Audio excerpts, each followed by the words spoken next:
సభాధ్యక్షులు, వేదిక మీద ఉన్న పెద్దలు, హాజరైన అందరికీ నా తరఫున కేవీపీఎస్ తరఫున హృదయపూర్వకమైన ధన్యవాదాలు తెలియజేస్తున్నాను.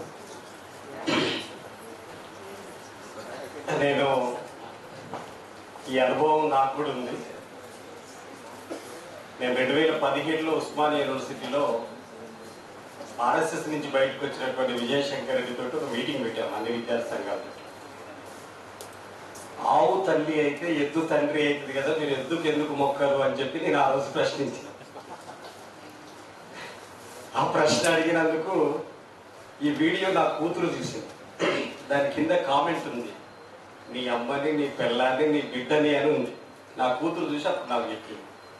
ఎవడో బిడ్డని కూడా అంటున్నాడు కదా, డాడీ నువ్వు ఎందుకు మాట్లాడాలి అట్లా అన్నది నా కూతురు.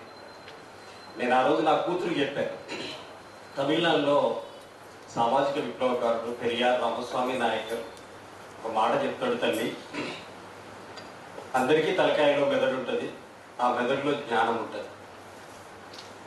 ఎవరికైతే ఉన్మాదం తలకెక్కుతుందో వాడి మెదడులో ఉన్నటువంటి జ్ఞానం మోకాళ్ళ కిందికి జారుతుంది అని చెప్పేసి అంటారు. మోకాళ్ళ కిందికి జారినటువంటి వాళ్ళు, బుర్రలో జ్ఞానం లేనటువంటి వాళ్ళు మాట్లాడేటువంటి బెదిరింపులే ఇవి తప్ప వేరేటి కావు. అందుకని జయరాజన్న మీద దాడి జరుగుతుందంటే అసలు శిస్తులైనటువంటి బహుజనుల తరపున జయరాజన్న ఉన్నట్టు, వర్కింగ్ క్లాస్ పక్కన జయరాజన్న ఉన్నట్టు, అట్టడుగు పీడిత ప్రజల పక్షాన జయరాజన్న ఉన్నట్టు అనేటువంటిది మనం అర్థం చేసుకోవాలి. తర్వాత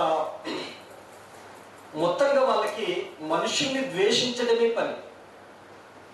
మనిషిని ప్రేమిస్తాడు, కానీ వాళ్ళు థియరిటికల్గానే వాళ్ళ సిద్ధాంత ప్రకారంగానే పశువును ప్రేమించడం, మనిషిని ద్వేషించడం అనేటువంటిది వాళ్ళ సిద్ధాంతం. అందుకనే ఆవుల్ని ప్రేమిస్తారు, అమ్మల్ని ద్వేషిస్తారు, రైతుల్ని ద్వేషిస్తారు, రాళ్లను పూజిస్తారు. వాళ్ళ దేశభక్తి, వాళ్ళ జ్ఞానం, వాళ్ళ విధేయత అంతా అక్కడే ప్రదర్శిస్తారు. కాబట్టి ఈ మనువాదం ఉన్న చోట మానవత్వం ఉండదు అనేటువంటిది జయరాజన్ అప్పుడు చెప్తే నేను ఇప్పుడు చెబుతున్నా. మనువాదం ఉన్న చోట ఎక్కడ కూడా మానవతావాదం అనేటువంటిది ఉండదు. ఎందుకు ఉండదు అని చెప్పేసి అనడానికి వాళ్ళు టార్గెటెడ్. వాళ్ళు చెప్పినటువంటి మనుస్మృతిలోనే చాలా క్లియర్ కట్గా ఉంది. దళితుడు మనిషి కాదు, ఆ మహిళ అంటే మనిషి కాదు, ద్వితీయ శ్రేణి పౌరురాలు. మీరు చెప్పిన దాంట్లో అది ఉంది. బాబాసాహెబ్ అంబేద్కర్ భారత రాజ్యాంగం రాసేంత వరకు మీరు చెప్పిన సిద్ధాంతం అంతా ఎవరు మనుషులని చెప్పేసి మీరు చెప్పారు. ఈ దేశంలో బ్రాహ్మణ, క్షత్రియ, వైశ్య ఈ 3 వర్ణాలు తప్ప శూద్రాస్ అంతా మనుషులుగా చెప్పలేదు కదా ఇంతవరకు మీరు ఎప్పుడు. మహిళలంటే ద్వితీయ శ్రేణి పౌరులని చెప్పారు కదా. బాల్యంలో తండ్రి చాటున ఉండాలని చెప్పారు కదా. యవ్వనంలో భర్త చాటున ఉండాలని చెప్పారు కదా. వృద్ధాప్యంలో కన్న కొడుకుల చాటున బతకాలని చెప్పారు కదా. కాబట్టి మీకు మానవీయత ఉండదు అని చెప్పడానికి మహిళల్ని, దళితుల్ని, శూద్రుల్ని వీళ్ళని ప్రేమించే మనస్సు మీకు లేదు. అందుకే ఈ భౌతిక దాడులకు పాల్పడుతున్నారు.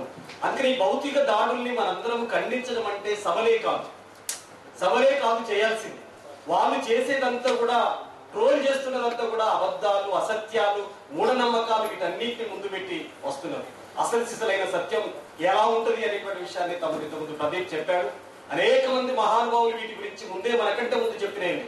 వాటిని కోడి చేస్తూ, వాటిని ఖండిస్తూ మనందరం కూడా బహిరంగ ప్రదేశాల్లో కూడా ఆ రూపంలో ఖండిస్తూ సభలు నిర్వహించాలని చెప్పి తెలియజేస్తూ, కులవృక్ష వ్యతిరేక పోరాట సంఘం ఈ బెదిరింపుల్ని, దాడుల్ని తీవ్రంగా ఖండిస్తుంది. జయరాజన్నకి అండగా నిలబడుతుందని చెప్పి తెలియజేస్తూ సెలవు.